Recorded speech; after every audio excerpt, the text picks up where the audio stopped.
This video is available both in English language and Urdu or Hindi language. And this video is specially for Urdu or Hindi.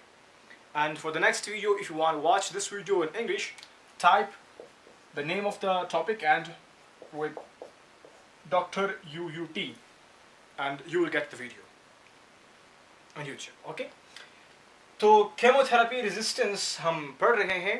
Anti cancer की ये next video है। हम पहले introduction पढ़ चुके हैं, फिर फार्माकोलॉजी में हम लोगों ने बात की very first one highlighting agents, और साथ ही में हम बात करते हैं आज के टॉपिक वीडियो में, ये थर्ड वीडियो है जिसमें हम बात करेंगे केमोथेरेपी के रेजिस्टेंस के हवाले से।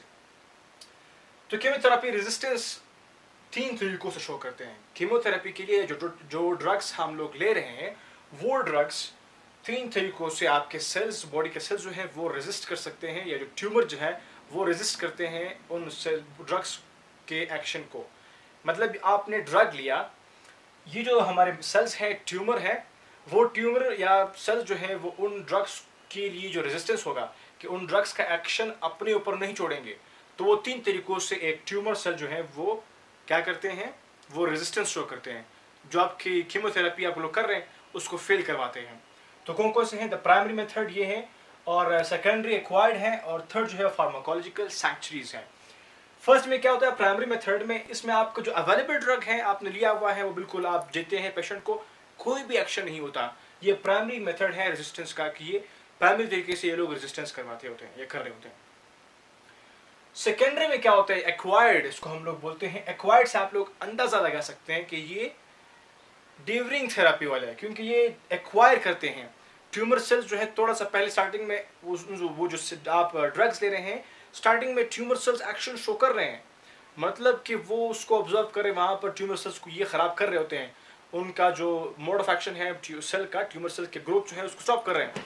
लेकिन कुछ टाइम बाद ये आपने जो मेडिसिन ली हैं वो एक्शंस करना छोड़ देते हैं। What the case is thereby during therapy क्या होता है कि जो multiple drug resistance MDRI gene जो है वो एक्टिवेट हो जाते हैं।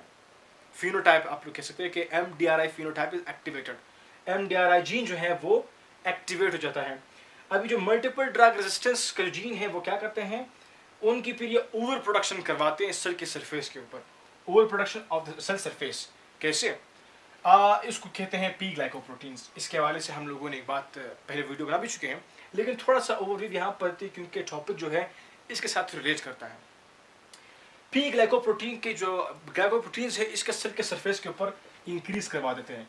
ये सेल का सरफेस है, यहाँ पर इनकी जो अमाउंट है वो इंक्रीज करवा देते हैं। आप लोग जानते हैं कि पी ग्लाइकोप्रोटीन्स क्या करते हैं, they actively transport the natural products from the cell to outside. Cell का जो अंदरूनी हिस्सा है, ये सेल है, सेल से ये क्या करवाते हैं, आउटसाइड उन नेचुरल प्रोडक्ट्स को निकलवाते हैं ताकि उनकी टॉक्सिक अमाउंट सेल में न रहें। हम लोग जानते हैं कि जो एंटी कैंसरस सेल है, जो ड्रग्स हैं एंटी कैंसरस सेल के लिए जो हम ड्रग्स लेते हैं वो टॉक्सिक लेवल पर वहाँ पर एक्शन शो करते होते हैं। तो ये टॉक्सिक लेवल तक उन ड्रग्स को पहुँचने ही नहीं देते कि उनकी अमाउंट सेल में बढ़ जाए, तो क्या करवाते हैं, उनको फेंकते हैं। इस तरीके से वो जो ड्रग या मेडिसिन हम लोगों ने ली थी सेल की ग्रोथ को स्टॉप करवाने के लिए, अभी वो सेल ग्रोथ स्टॉप नहीं होगी, क्योंकि वो मेडिसिन जो है वो ड्रग्स जो है वो दोबारा सेल से बाहर फेंके जा रहे हैं। किनके through? By mean of P glycoprotein. So this is called the secondary और एक्वायर्ड रेजिस्टेंस। थर्ड हमारे पास है फार्माकोलॉजिकल सैंक्चुरीज। इसमें क्या होता है, इसमें chemical fail to reach the tissues of the brain, ovaries and testis. आप जो केमिकल यूज कर रहे हैं वो क्या करते हैं कि फार्माकोलॉजिकल, आपके जो फार्माकोलॉजिकल सैंक्चुरीज, इस टर्म को समझ रहे हैं, आपको खुद समझ आ जाएगा।